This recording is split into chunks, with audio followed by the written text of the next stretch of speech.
दिल्ली में Ghazipur landfill site पर कल भीषण आग लगी, जिसके बाद लगातार आरोप प्रत्यारोप की राजनीति जो है वो हो रही है। इस वक्त मेरे साथ मौजूद हैं पूर्वी दिल्ली नगर निगम के नेता विपक्ष मनोज त्यागी जी, जिनके लगातार कल इस आग के बाद से जो बयान है वो आ रहे हैं। उनसे बात करते हैं। सर, कल इस आग लगने के बाद हमने देखा आपने भी बयान अपना जारी किया, क्या कहेंगे इस आग के बाद? देखिए, इस लैंडफिल साइट पे ना जाने कितनी बार आग लग चुकी है, लेकिन भारतीय जनता पार्टी के नेता और उनके जिस तरीके से उनका रवैया है, इस लैंडफिल साइट को लेकर के अधिकारियों के ऊपर जो कमांड कसनी चाहिए थी, मैं समझता हूं कि उसमें बहुत ढीलापन है। आज आप देख रहे हैं, कल से लेके यहाँ आज तक हम 2-3 बार 4 बार यहाँ जैसे आए हैं तो सांस लेना दूभर हो रहा है, यहाँ खड़े होना मुश्किल हो गया है। ऐसी अवस्था में इस लैंडफिल साइट पे आग लगने के बाद ये जो तमाम क्षेत्र है, इस क्षेत्र में रहने वाले लोग जो बेचारे फ्लैटों में रहते हैं, मकानों में रहते हैं, उनका तो रहना बड़ा मुश्किल हो गया। और मैं देख रहा हूँ कि अभी रिक्शाओं में लोग हॉस्पिटल जा रहे हैं, मरीज परेशान हो रहे हैं। मैं समझता हूँ कि ऐसी अवस्था में जब भारतीय जनता पार्टी ने इस लैंडफिल साइट के नाम पे करोड़ों रुपए खर्च कर दिए, एमसीडी का, जनता के खून पसीने की मेहनत की कमाई का करोड़ों रुपया खर्च कर दिया, उसके बावजूद भी इसकी लैंडफिल साइट को, इसकी हाइट को, इसको कम नहीं कर पाए, इस कूड़े को ख़त्म नहीं कर पाए। पिछले 15 सालों में लगातार यहाँ पे कूड़े का पहाड़ बढ़ता जा रहा है और लगातार अब 26 ट्रॉमेल मशीन यहाँ पे काम कर रही हैं। 26 ट्रॉमेल मशीन, 13 एक्सकेवेटर और तकरीबन 18 लोडर, 4 बुलडोजर और 22 हाईवा और 23 ट्रक जो निस्तारित कूड़ा है उसको ले जाने का काम कर रहे हैं। देखिए, यहाँ पर हम खड़े हुए हैं तो जाहिर सी बात है, खड़ा होना भी मुश्किल है, सांस लेने में भी परेशानी हो रही है और आंखें खोलने में मुश्किल हो रही है, क्योंकि आंखों में जो पानी है वो आ रहा है बार बार धुएं की वजह से। लेकिन सर, नगर निगम का हिस्सा तो आप भी हैं, आप लोग क्या कर रहे हैं, किस तरह से सहयोग दे रहे हैं इसको कम करने में?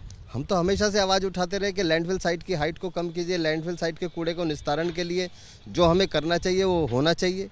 लगातार इन्होंने कहा कि 26 ट्रॉमेल मशीन कर दी गई, लेकिन उससे निस्तारित कूड़ा निकल कितना रहा है?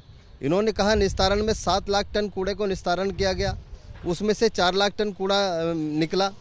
तो जो मटेरियल निकला है उसको यहाँ से उठा करके जहाँ पहुँचाया गया उसका भी तो कुछ होना चाहिए हिसाब किताब।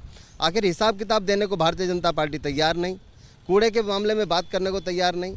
आज ये आग जो लगाई गई है, इससे तो मुझे ऐसा लगता है कि ये आग लगी नहीं, ये लगाई गई है। किसके ऊपर आरोप लगा रहे हैं सर? निश्चित तौर पे भारतीय जनता पार्टी ने जो पिछले 15 सालों में इस कूड़े से मोटी रकम कमाई है, इस कूड़े में भ्रष्टाचार करके जो पैसा कमाने का काम किया है, उसको ख़त्म करने के लिए कि क्या लेन देन हुआ, कितना कूड़ा निस्तारण हुआ, आज सीधी सी बात आ जाएगी कि आग लग गई तो उसके अंदर सारी चीज़ें ख़त्म हो गई।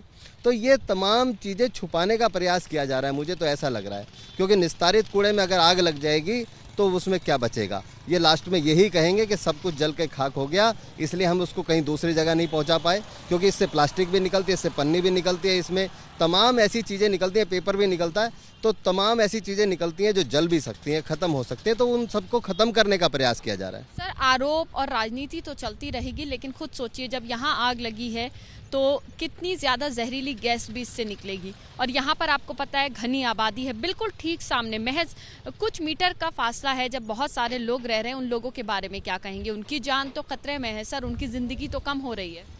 मैं कह रहा हूँ, इसके लिए भारतीय जनता पार्टी के तमाम नेताओं को बाकायदा मीडिया के सामने, प्रिंट मीडिया में माफ़ी मांगनी चाहिए, क्योंकि उनके गैर जिम्मेदाराना काम की वजह से, उनके गैर जिम्मेदाराना हरकत की वजह से आज यहाँ इसमें आग लगी है। और इस आग लगने की वजह से इन तमाम गाँव के लोगों को, इन तमाम क्षेत्र के लोगों को ये जो धुआं और पॉल्यूशन जो हो रहा है, इससे टेम्परेचर भी हाई हो रहा है, तो ये सब लोगों को बीमारी झेलनी पड़ती है। कैंसर जैसी बीमारियों का यहाँ सामना करना पड़ रहा है, लोगों के नलों में गंदा पानी आ रहा है। तो ये तमाम परेशानियाँ जो झेल रहे हैं इस क्षेत्र के लोग, मैं समझता हूँ कि भारतीय जनता पार्टी को इसकी जिम्मेदारी लेकर के पहले तो संवैधानिक तरीके से अपनी जिम्मेदारी मानते हुए इसको एमसीडी से रिज़ाइन करना चाहिए। और साथ ही साथ ये मुझे ऐसा लग रहा है कि सारा प्रकरण जो हो रहा है वो सब प्रकरण इसीलिए हो रहा है कि जितना एमसीडी में पिछले 15 सालों में भ्रष्टाचार हुआ, इन 5 महीनों में अब एमसीडी को एक करके यहाँ के कागज़ उधर, उधर के कागज़ इधर, तमाम कागजात को गुम कर देने वाली, खो देने वाली अवस्था पैदा कर दी जा रही है।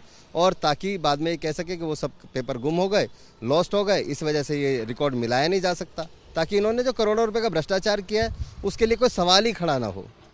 बहुत शुक्रिया। शुक्रिया हमसे बात करने के लिए। तो आपने सुना किस तरह से पूर्वी दिल्ली नगर निगम में नेता विपक्ष मनोज त्यागी जी ने साफ तौर से इस पूरी घटना में, इस पूरे मामले में बीजेपी पर आरोप लगाया है और उन्होंने कहा इस पूरे मामले में साफ तौर से भ्रष्टाचार हुआ है। कैमरा पर्सन अजीत चाकू के साथ मदीहा, एबीपी न्यूज़, दिल्ली, गाजीपुर।